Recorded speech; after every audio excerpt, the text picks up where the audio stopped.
descarregadas naquela zona da Europa.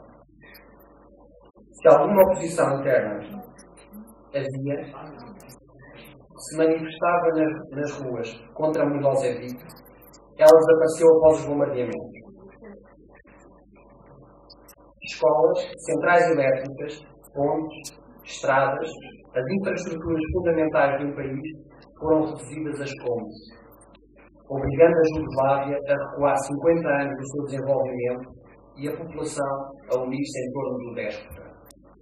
Esta foi a forma que os Estados Unidos, com o seu braço armado, encontraram para garantir o controle geoestratégico de uma zona tão bem posicionada entre a Europa e o Médio Oriente. Portugal esteve presente e contribuiu para esta catástrofe humanitária que contrariou todas as regras do direito internacional. Em 2001, o Bloco Militar Atlântico invoca pela primeira vez o artigo 5º da defesa dos aliados e justifica a intervenção no Afeganistão.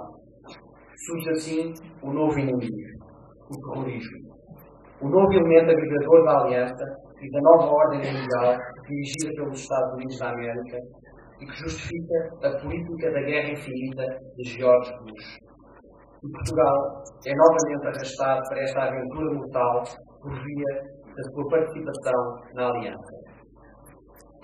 Mas é em 2003, na preparação da guerra do Iraque, que Durão Barroso, na altura primeiro-ministro de Portugal, envolve o país na decisão daquela guerra com a Cimeira das Lajes nos Açores.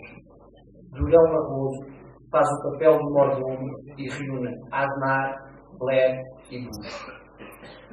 Com a chegada ao poder de Barack Obama em 2009, o discurso político sofre uma nova viragem. Esta inflexão de rumo, que no entanto mantém o mesmo destino, visto que Obama acolhe na administração Robert Gates, o secretário de Estado da Defesa de George W. Bush, é premiado 9 meses depois com uma atribuição do Prémio Nobel da Paz. Mas a breve ilusão pacifista desvanece logo depois com a declaração de envio de um reforço de 30 mil soldados para o Afeganistão e com a aprovação do maior orçamento de defesa da história dos Estados Unidos. 533 mil milhões de dólares e já foi alvo de novo reforço de 130 mil milhões. O Afeganistão tornou-se o novo ateleiro de guerra dos Estados Unidos e da NATO e Portugal está igualmente comprometido neste desastre. O orçamento do Ministério da Defesa português para 2010 foi de 2.200 milhões de euros, quase 10 vezes superior ao consignado para a cultura e com um incremento em relação ao ano anterior de 15%.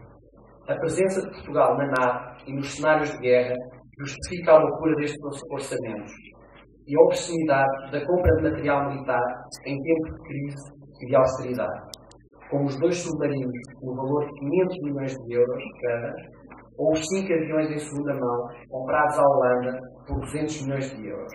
E todo o restante equipamento envolve na obscuridade da corrupção e do crime. Só as tropas portuguesas no estrangeiro, em missões no estrangeiro, custaram em 2010 a Portugal 75 milhões de euros. Ontem, o Ministro da Defesa já veio prometer um reforço de efetivos no Afeganistão. A fatura continuará a subir. Mas discutir Portugal e a NATO hoje não é a mesma coisa que o fazer há 4 dias atrás. Hoje, dia 21 de novembro de 2010, sabemos um pouco mais.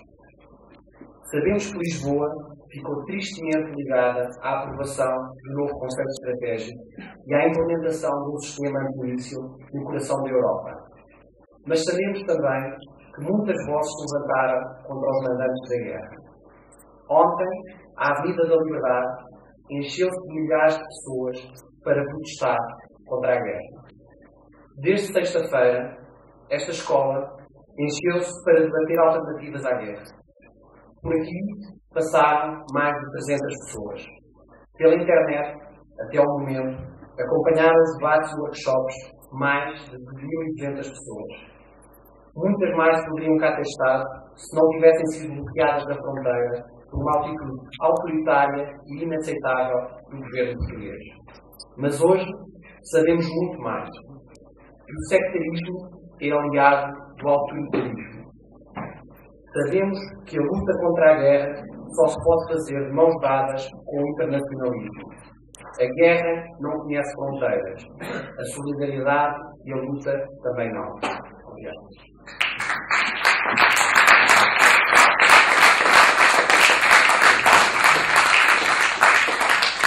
Agora deixo-vos com Eduardo Galero, da Organização Justiça e Paz, que vai fazer uma apresentação e falará ali por causa do apoio do computador.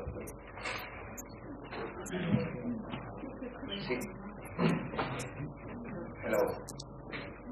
In my intervention, I will use Latin America political concept, which not only includes American countries, but also Portugal and Spain. I will begin by describing the characteristics of NATO as the Northern